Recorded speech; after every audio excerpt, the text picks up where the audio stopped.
శాంతి 2/1/1979 అవ్యక్త బాప్దాదా యొక్క మధుర మహావాక్యాలు. సంపూర్ణత యొక్క సమీపతయే విశ్వ పరివర్తన ఘడియకు సమీపత.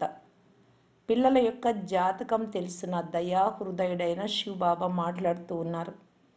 ఈరోజు బాప్దాదా ప్రతి ఒక్క బిడ్డ యొక్క ఆది నుండి అంతిమం వరకు సంగమయుగి అలౌకిక జన్మ యొక్క జాతకం చూస్తున్నారు.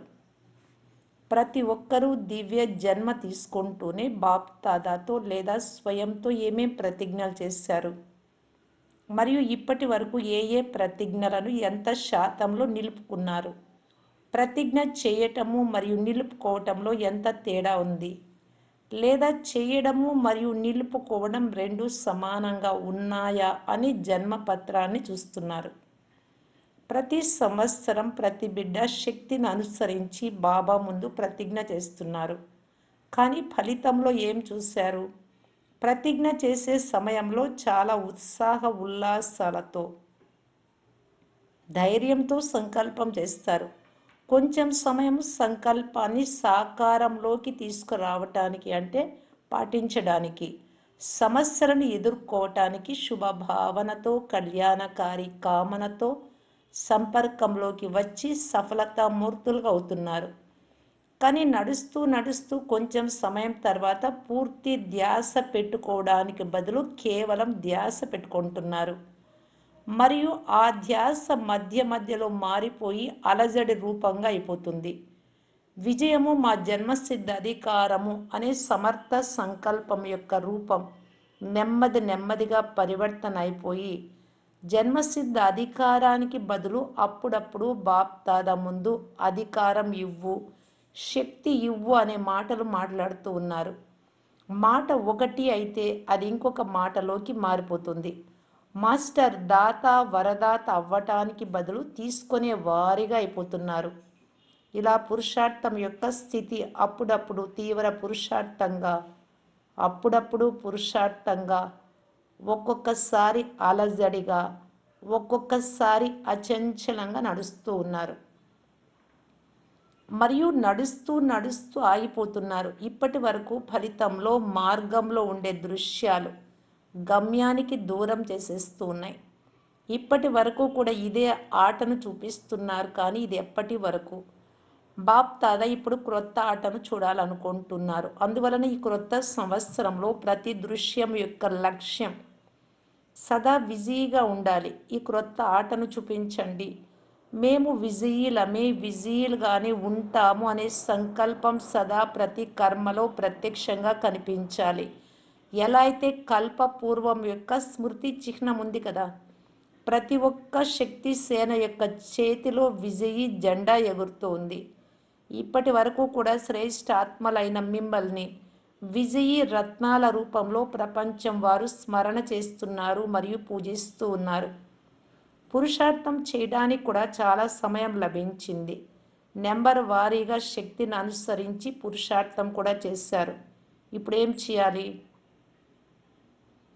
ఇప్పుడు పురుషార్థం యొక్క ప్రత్యక్ష ఫలస్వరూపంగా అంటే సఫలతా స్వరూపంగా అయ్యి స్వయం కూడా ప్రతి కార్యంలో సఫలులుగా అవ్వండి, మరియు సర్వాత్మలకు కూడా సఫలతామూర్తి యొక్క వరదానం ఇవ్వండి. పురుషార్థి స్వరూపానికి బదులు వరదాని మహాదాని స్వరూపంలో ఉండండి. దీని ద్వారా స్వయం కూడా ప్రత్యక్ష ఫలాన్ని అనుభవం చేసుకోగలరు, మరియు ఇతర ఆత్మలను కూడా ప్రత్యక్ష ఫలానికి అధికారిగా చేయగలరు. ఇప్పుడు భాషను పరివర్తన చేసుకోండి, స్వభావ సంస్కారాలను కూడా పరివర్తన చేసుకోండి, స్వయాన్ని కూడా పరివర్తన చేసుకోండి. స్వభావ సంస్కారాలు సర్వాత్మలను కూడా ప్రత్యక్ష ఫలం యొక్క అధికారిగా చేస్తాయి. ఇప్పుడు భాషను కూడా పరివర్తన చేసుకోవాలి. ఎలా అయితే విశ్వ పరివర్తన యొక్క గడియారం సమీపంగా పరుగు పెడుతుందో, అలాగే మీ సంపూర్ణత యొక్క సమీపతయే విశ్వ పరివర్తన ఘడియకు సమీపత.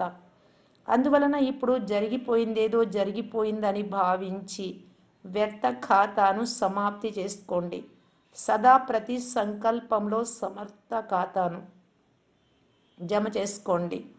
ఇప్పటి నుండి సదాకాలికంగా స్వయాన్ని కిరీటధారిగా, తిలకధారిగా మరియు సింహాసన అధికారిగా అనుభవం చేసుకోవాలి.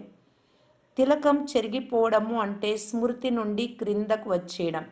ఇప్పుడు ఈ విషయాలను కలలో కూడా సమాప్తి చేసేయండి. ఇటువంటి సమాప్తి సమారోహం జరుపుకోండి. విశ్వసేవలో సంకల్పము, మాట, కర్మతో రాత్రింబవళ్ళు సత్యమైన సేవాధారీలుగా ఈ సంఘటిత రూపంలో సదా తత్పరులై ఉండండి. ఈ విశ్వసేవ ద్వారా స్వవున్నతిలో స్వతహాగానే ఎక్కే కళ ఉంటుంది. పుణ్యాత్మగా ఈ పుణ్యం యొక్క ఫలాన్ని పొందుతున్నాను అని సదా అనుభవం చేసుకుంటారు. ఎందుకంటే సమయం యొక్క సమీపతను అనుసరించి ప్రతి శ్రేష్ఠ కర్మకు ఫలంగా సదా సంతుష్టత వర్తమానంలో మరియు భవిష్యత్తులో కూడా లభిస్తుంది. ఇప్పుడు ప్రాప్తి యొక్క మిషనరీ చాలా తీవ్ర గతితో అనుభవం చేసుకుంటారు. వ్యర్థానికి మరియు సమర్థానికి రెండు కర్మలకు ఫలితం 1,00,000 రెట్లు ప్రాప్తి ఏమి లభిస్తుంది అనేది ఇప్పుడు అనుభవం చేసుకుంటారు. అందువలన ఇప్పుడు 1,00,000 రెట్లు జమ చేసుకునే సమయం ఇప్పుడు చాలా కొద్దిగా మిగిలి ఉంది. ఇప్పుడు జమ చేసుకోవడమే జన్మ జన్మాంతరాల ప్రాలబ్ధాన్ని తయారు చేసుకోవడం. దీని కొరకు విశేషంగా ఏం చేయాలి? కేవలం 2 విషయాలు జ్ఞాపకం పెట్టుకోండి. ఒకటి, సదా స్వయాన్ని విశేషాత్మగా భావించి ప్రతి సంకల్పము, ప్రతి కర్మ చేయండి. 2, సదా ప్రతి ఒక్కరిలో విశేషతలని చూడండి. ప్రతి ఆత్మపై విశేషాత్మ అనే భావన పెట్టుకోండి. వెనువెంట విశేషంగా తయారు చేసే శుభ కళ్యాణ కామన పెట్టుకోండి. సదా ఒక విషయం యొక్క ధ్యాస ఉంచుకోవాలి. ఏ బలహీనత లేదా అవగుణాన్ని ప్రతి ఆత్మ వదలటానికి ప్రయత్నం చేస్తోందో అలా ఇతరులు వదిలేసిన వస్తువును స్వయం ఎప్పుడూ ధారణ చేయకండి. ఇతరులు పడేసిన వస్తువులను తీసుకోవడం ఇది ఈశ్వరీయ వ్యక్తిత్వం, రాయల్టీ కాదు. ఉన్నతాత్మలు ఇతరుల పాడేసిన గొప్ప వస్తువులు కూడా తీసుకోరు. ఈ అవగుణాలు అనేవి మురికి. వాటిని సంకల్పములైన అనుకోవడము అంటే ధారణ చేయడం మహాపాపం. అందువలన ఈ విషయంపై ధ్యాస ఉంచుకోండి. ఎవరి బలహీనతలు లేదా అవగుణాలను చూసే నేత్రాన్ని సదాకాలికంగా మూసేయండి. ధారణ చేయకండి, వర్ణన చేయకండి. భక్తులు మీ చిత్రాలకు కూడా మహిమ చేసేటప్పుడు ప్రతి అవయవానికి మహిమ చేస్తున్నారు. పాడుతూ కీర్తన కూడా చేస్తున్నారు. అలాగే మీరు కూడా చైతన్య రూపంలో ఒకరికొకరి గుణగానం చేయండి. విశేషతలను వర్ణన చేయండి. ఒకరికొకరు స్నేహము మరియు సహయోగం అనే పుష్పాలను ఇచ్చిపుచ్చుకోండి. ప్రతి కార్యంలో అలాగే మరియు ముందు మీరు అనే చేతిని అందించండి. అంటే అందరిని ముందు ఉంచండి. సదా ప్రతి విశేషాత్మ ముందు ఆత్మిక వృత్తి, ఆత్మిక తరంగాలు అనే ధూపాన్ని వెలిగించండి. ఏ ఆత్మలు మీ సంపర్కంలోకి వచ్చినా వారికి సదా మీ ఖజానాలతో వెరైటీ భోగ్ నైవేద్యం పెట్టండి. అంటే ఖజానాలను పంచిపెట్టండి.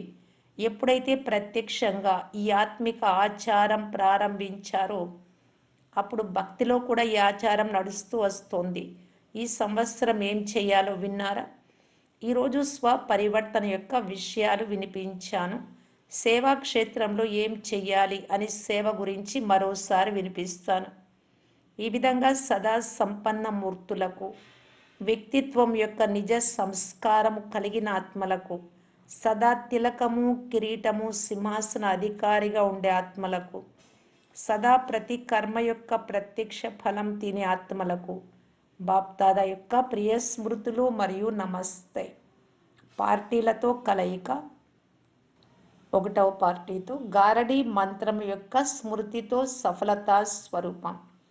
గారడీ మంత్రం సదా స్మృతి ఉంటుందా? గారడీ మంత్రం అంటే ఏంటి? బాబా స్మృతి అనే గారడీ మంత్రం, ఇంద్రజాల మంత్రము ద్వారా మీరు కోరుకున్న సఫలతను పొందవచ్చు. స్థూలంగా కూడా ఏదైనా ఒక కార్యంలో సిద్ధిని ప్రాప్తింప చేసుకునేందుకు మంత్రాన్ని జపిస్తారు. ఇక్కడ కూడా ఏదైనా కార్యంలో విధి కావాలి అనుకుంటే ఈ గారడీ మంత్రం, బాబా స్మృతి అనే గారడీ మంత్రం సెకండులో గారడీ చేసి విధి స్వరూపంగా చేస్తుంది, అనగా పరివర్తనను తీసుకువస్తుంది. మరి ఇటువంటి గారడీ మంత్రం సదా స్మృతి ఉండాలి, కానీ అప్పుడప్పుడు మర్చిపోతున్నారు. సదా స్మృతి ఉంటే సదా సిద్ధి ఉంటుంది, అప్పుడప్పుడు స్మృతి ఉంటే సఫలత సదా ఉండదు, అప్పుడప్పుడు ఉంటుంది. కనుక ఈ సంవత్సరం సదా అనే పదాన్ని అండర్లైన్ చేయాల్సిన సంవత్సరం. స్మృతి అనేది కష్టమైనది ఏమీ కాదు, కానీ సదా స్మృతిలో ఉండడం అనేది కష్టం. అయితే ఇప్పుడు సదా ఉండడం చాలా అవసరం. సదా అనే పదాన్ని కలపడం ద్వారా సదా సఫలత మూర్తులుగా అవుతారు. రెండవ పార్టీతో మాయ యొక్క యుద్ధం నుండి రక్షించుకునేందుకు సాధనం విశ్వానికి అతీతంగా మరియు తండ్రికి ప్రియంగా అవ్వండి. ప్రతి ఒక్కరూ స్వయాన్ని విశ్వానికి ప్రియంగా మరియు తండ్రికి ప్రియంగా భావిస్తున్నారా? ఎవరైతే తండ్రికి ప్రేమగా అవుతారో వారి విశ్వానికి అతీతంగా అవుతారు. ఎంతగా అతీతం అవుతూ ఉంటే అన్నింటి నుండి అంతగా బాబాకు దగ్గర ప్రియంగా అవుతారు. అతీతంగా అవ్వకుంటే ప్రియంగా కూడా అవ్వలేరు.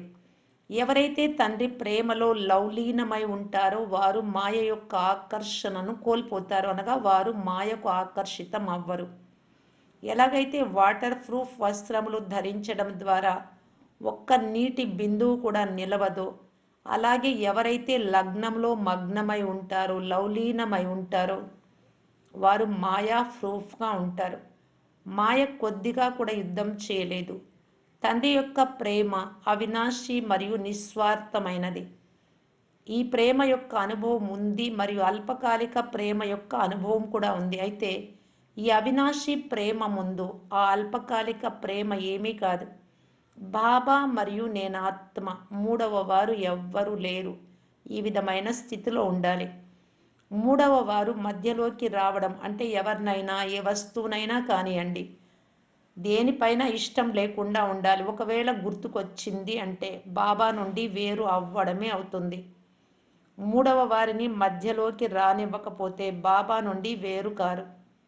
ఎవరైతే సదా బాబా స్మృతిలో లగ్నమై ఉంటారో వారు సిద్ధిని పొందుతారు. అచ్చా, ఓం శాంతి.